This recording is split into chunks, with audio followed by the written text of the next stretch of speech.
الرجیم بسم اللہ الرحمن الرحیم انا فتحنا لک فتحا مبینا لیغفر لک اللہ ما تقدم من ذنبک وما تأخر ویتم نعمتہ علیک ویہدیک صراطا مستقیما صدق اللہ العظیم وبلغنا رسولہ النبی الکریم ان اللہ وملائکتہ یصلون علی النبی یا ایھا الذین آمنوا صلوا علیہ وسلموا تسلیما درود و سلام الصلاۃ والسلام علیک یا سیدی یا رسول اللہ وعلی آلک واصحابک یا سیدی یا حبیب اللہ الصلاۃ والسلام علیک یا نبی اللہ وعلی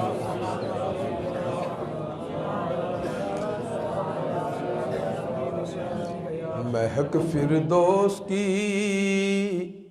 مکہ کی گلیوں میں چلی آئی،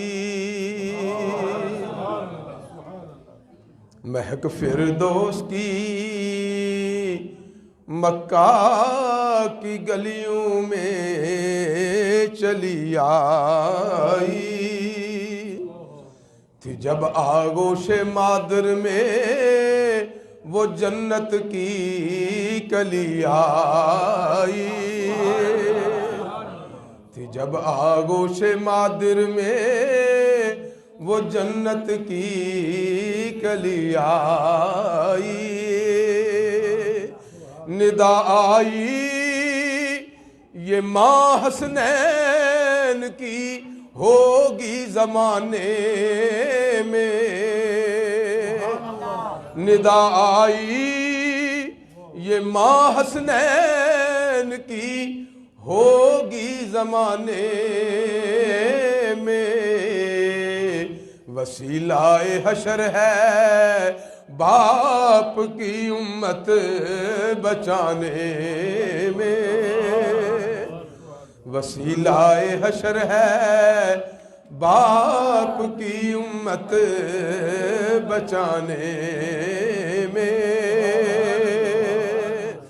وہ عبداللہ کی پوتی آمنہ کے پور کی بیٹی، وہ عبداللہ کی پوتی آمنہ کے پور کی بیٹی، وہ کملی اوڑھنے والے محمد نور کی بیٹی، وہ کملی اوڑھنے والے محمد نور کی بیٹی۔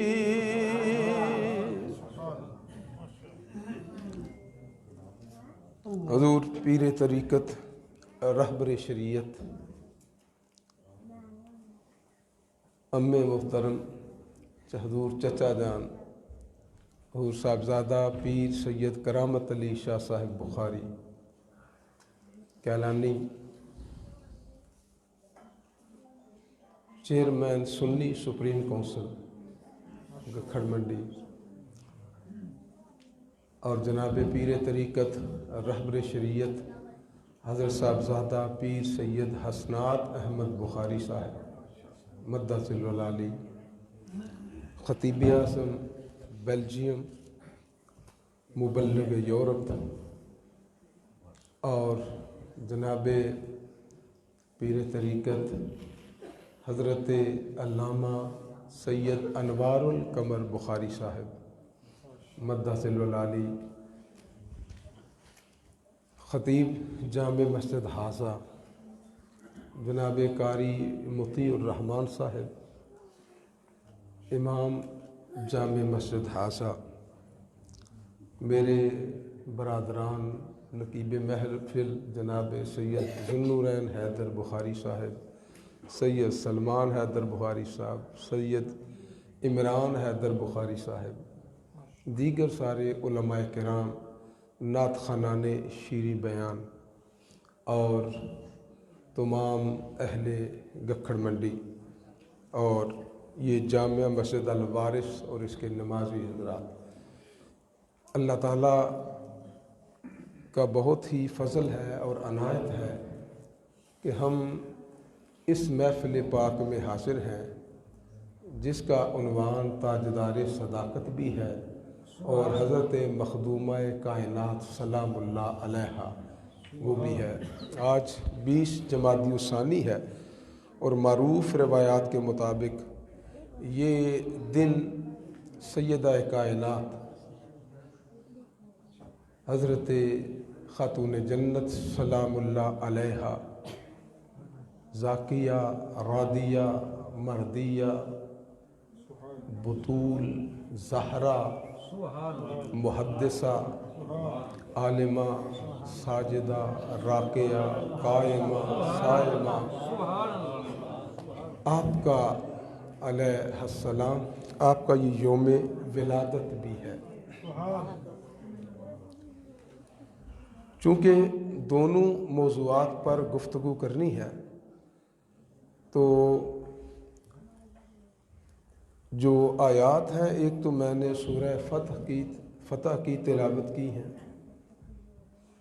یہ حضرت خاتون جنت سلام اللہ علیہا کے حوالے سے ہے، لیکن اس سے پہلے ایک بات سمجھانا بھی مقصود ہے۔ اللہ تبارک و تعالیٰ نے سورہ بنی اسرائیل میں ارشاد فرمایا کل یعمل علی شاکلتہ فربکم اعلم بمن هو اہدی سبیلا۔ فرمایا اے محبوب آپ ان کو بتا دیں، فرما دیں کہ ہر عمل کرنے والا اپنی طبیعت اور مزاج کے مطابق عمل کرتا ہے۔ عمل بعد میں ہوتا ہے، پہلے ایک طبیعت بنی ہوتی ہے اور مزاج بنا ہوتا ہے، اور ہر عمل کرنے والا، ہر گفتگو کرنے والا، ہر بات کرنے والا وہ یہی سمجھتا ہے کہ میری بات ہی ٹھیک ہے، میرا طریقہ ہی ٹھیک ہے، لیکن اللہ نے فرمایا فَرَبُّكُمْ أَعْلَمُ بِمَنْ هُوَ أَهْدَى سَبِيلًا، آپ کا رب ہی جانتا ہے بہتر طور پر کون زیادہ ہدایت والا ہے، ہدایت پر کون ہے۔ تو مزاج اور طبیعتیں ہوتی ہیں، مزاج پہلے ہے، عمل بعد میں ہے۔ مزاج خراب ہو تو میٹھا بھی کڑوا لگتا ہے، مزاج خراب ہو تو خوشبو بھی بو لگتی ہے، خوشبو بھی بو لگتی ہے، اور مزاج خراب ہو تو باہر بے شک جو ہے وہ چمن کھلا ہوا ہو پھر بھی لگتا ہے کچھ بھی کھلا ہوا نہیں ہے، تو یہ مزاج ہوتا ہے۔ تو ضروری یہ ہے کہ مزاج ٹھیک ہو، عمل سے پہلے مزاج درست ہو۔ تو یہ بات اس لیے کی ہے کہ بعض اوقات جب ہم گفتگو کرتے ہیں صحابہ کرام ان کی شان مبارک کے متعلق اور پھر اہل بیت عظام ان کی شان کے متعلق، تو اگر مزاج درست نہ ہو تو پھر کوئی لوگ ایک چیز کو اندر سے رد کرنے لگتے ہیں اور دوسرے دوسری چیز کو اندر سے رد کرنے لگتے ہیں۔ یہ اوپر سے جو مرضی ظاہر کرتے رہیں، باتوں سے جو مرضی کرتے رہیں اور مجبوراً بیٹھے رہے دوسری محفل میں، بات تو اندر مزاج کی ہے، اور جب مزاج ٹھیک نہیں ہوتا تو مزاج کے مطابق ہوتا ہے، جو اس کے مطابق آیت لگی، حدیث لگی وہ قبول ہو گئی، جو مزاج کے مطابق نہیں کہا یہ ضعیف ہو گئی ہے، اس کو ضعیف قرار دے دیا، حالانکہ اپنے مزاج کے مطابق ضعیف بھی قبول ہو جاتی ہے، مزاج اپنے کے مطابق ہو تو ضعیف بھی قبول ہو جاتی ہے، اور جس کے متعلق مزاج نہ ہو اس کی تحقیق شروع ہو جاتی ہے، اور اس تحقیق میں اسے پھر ضعیف قرار دینے کے کئی رنگ مل جاتے ہیں۔ تو یہ اس لیے بتایا کہ اہل سنت والجماعت ہمارا طریقہ محبت ہے، مزاج ہمارا یہ ہونا چاہیے کہ بات اہل بیت کی ہو تب بھی دل کھل جائے، اور بات صحابہ کی شان کی ہو تب بھی دل کھل جائے۔ اگر ایک بات سے مزاج پر بوجھ پڑے یا دوسری بات سے مزاج پر بوجھ پڑے تو پھر یقیناً باقی باتیں جو مرضی کرتے رہو، مزاج مبارک درست نہیں ہے، مزاج درست نہیں ہے۔ تو ہم نے بات دونوں تاجدار صداقت کی بھی کرنی ہے اور تاجدار نثال جنہ کی بھی کرنی ہے، تاجدارہ نثال عالمین کی بھی کرنی ہے۔ تو جو بھی بات ہو دل کو کھول دیں، دل کو کھول دیں، اور بیرومیٹر اپنا خود چیک کر لیجئے گا، اندر جو لگا ہوا ہے اپنے من میں ڈوب کر پا جا سراغے زندگی، تو اگر میرا نہیں بنتا نہ بن۔ اللہ تعالیٰ نے تو فرمایا ہے مجھے تمہارے ظاہر کی تو ضرورت ہی نہیں ہے، میں تو دیکھتا ہوں قلب سلیم لے کر کون آیا۔ تو قلب سلیم اسی کا ہوتا ہے جس کا مزاج درست ہوتا ہے۔ بات تو قلب سے نکلتی ہے، بات تو دل سے نکلتی ہے، اور بات اللہ کے سامنے لفظوں کی نہیں ہے، ادھر دل دیکھے جاتے ہیں اندر کیا ہے۔ تاجدار صداقت حضرت صدیق اکبر رضی اللہ تعالیٰ عنہ، خلیفہ بلا فصل، ہمارا اہل سنت والجماعت کا عقیدہ ہے خلیفہ بلا فصل۔ اللہ نے آقا کریم صلی اللہ علیہ وآلہ وسلم کے بعد جن کو خلافت عطا فرمائی وہ حضرت صدیق اکبر رضی اللہ تعالیٰ عنہ۔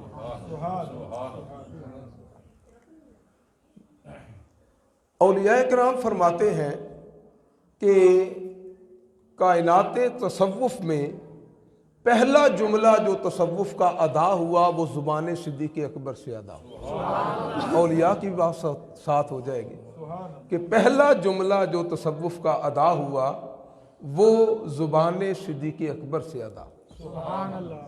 پوچھا کون سا؟ کہنے لگے جب اپنا سارا مال لا کر نثار کر دیا تو سرکار نے پوچھا اے ابو بکر گھر والوں کے لیے کیا چھوڑ کے آئے ہو؟ تو جب آپ نے یہ جواب دیا یہ پہلا جملہ تھا، میرے آقا گھر والوں کے لیے اللہ اور اس کا رسول چھوڑ کر ان کو چھوڑ کر آیا۔ پروانے کو چراغ ہے بلبل کو پھول بس، صدیق کے لیے ہے خدا کا رسول بس۔ یہ عام جملہ کر دینا اور بات ہے، ذرا نگاہ تصوف سے دیکھنا بات اور ہے۔ تصوف کی انتہا ادھر ہوتی ہے جہاں سب کچھ نثار کر دیا جائے۔ بھائی بات یہ ہے جب آپ مال لائے ہوں گے، بیوی بھی تھی، بچے بھی تھے، ان کو پتہ نہیں اچھا لگا تھا یا نہیں لگا تھا، یہ تو ہمیں بھی پتہ ہے۔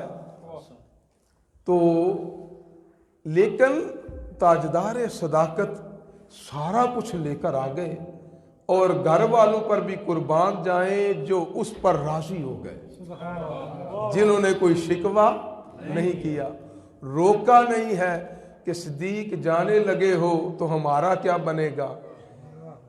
ہمیں اپنے گھروں کا تو پتہ ہے نا کہ ہمارا کیا بنے گا۔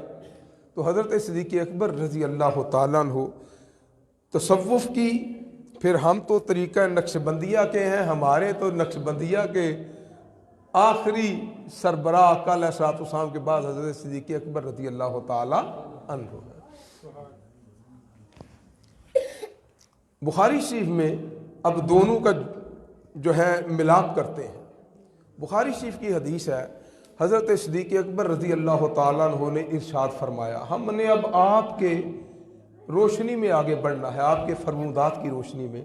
فرمایا ارکبو محمدن، جنت میں تلاش کرو، مولا علی میں تلاش کرو، امام حسن میں تلاش کرو، امام حسین میں تلاش کرو۔ اور تفسیر کا طریقہ یہ ہے کہ اگر ایک جگہ سے قرآن و حدیث سے مخالف نہ ہو، ایک معنی مراد ہو یا دو یا تین تفسیریں کی جائیں، 10 بھی کی جائیں، وہ قرآن و حدیث کے خلاف نہ ہو تو وہ ساری قبول ہوتی، وہ ساری تو مسجد بھی اس کی ایک تفسیر ہے، لیکن جب اگر اللہ نے واضح مسجد کہنا ہوتا تو مساجد کہہ دیتا۔ تو جب اللہ نے لفظ بیوت استعمال کیا تو مسجد بھی داخل ہو گئی اور باقی بھی داخل ہو گئے۔ تو علامہ جلال الدین سیوطی رحمۃ اللہ تعالی علیہ، آپ کی وفات ہجری 911 ہے، تاکہ ہمیں یہ بھی پتا ہو کس دور کی بات ہو رہی۔ تو آپ فرماتے ہیں کہ وہ صحابی کھڑے ہوئے، کہا یا رسول اللہ ان سے کون سے گھر مراد ہیں؟ تو آقا علیہ الصلوۃ والسلام نے ارشاد فرمایا اس سے انبیاء کے گھر مراد، اس سے انبیاء کے گھر۔ فقام ابو بکر، حضرت ابو بکر صدیق کھڑے ہو گئے، حضرت صدیق اکبر کھڑے ہو گئے اور کہا یا رسول اللہ صلی اللہ علیہ وسلم، آپ نے نا ایک گھر کی طرف اشارہ کیا، مشیرن علی بیت علی و فاطمہ، مشیرن الی بیت علی و فاطمہ، مولا علی اور خاتون جنت کے گھر کی طرف اشارہ کیا۔ تو میں یا رسول اللہ کیا یہ گھر بھی ان میں شامل ہے؟ دیکھیں حضرت صدیق اکبر کا عقیدہ، یا رسول اللہ کیا یہ گھر بھی اس میں اس آیت میں داخل ہے؟ میرے آقا نے فرمایا نعم نعم و افاضلھا، ہاں یہ ان سے بھی بڑھ کر ہے، یہ باقی سارے گھروں سے بھی بڑھ کر ہے۔ فرمایا ہاں ایسی بات۔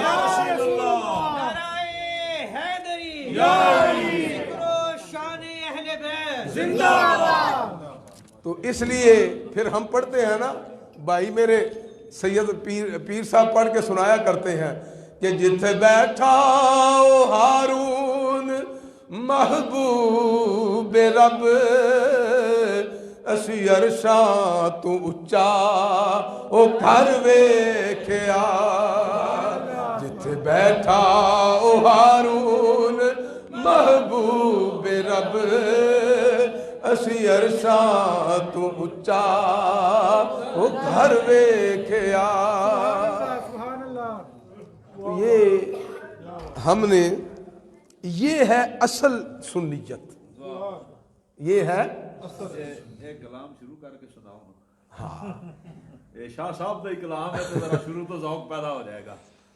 مصطفیٰ دی دعا دا اثر ویکھیا، مصطفیٰ دی عطا دا اثر ویکھیا، ایک حبشی نو رشکے کمر ویکھیا، ایک حبشی نو رشکے کمر ویکھیا، ایک عامی و تاجر سی بو بکر وی، ایک عامی و تاجر سی بو بکر وی،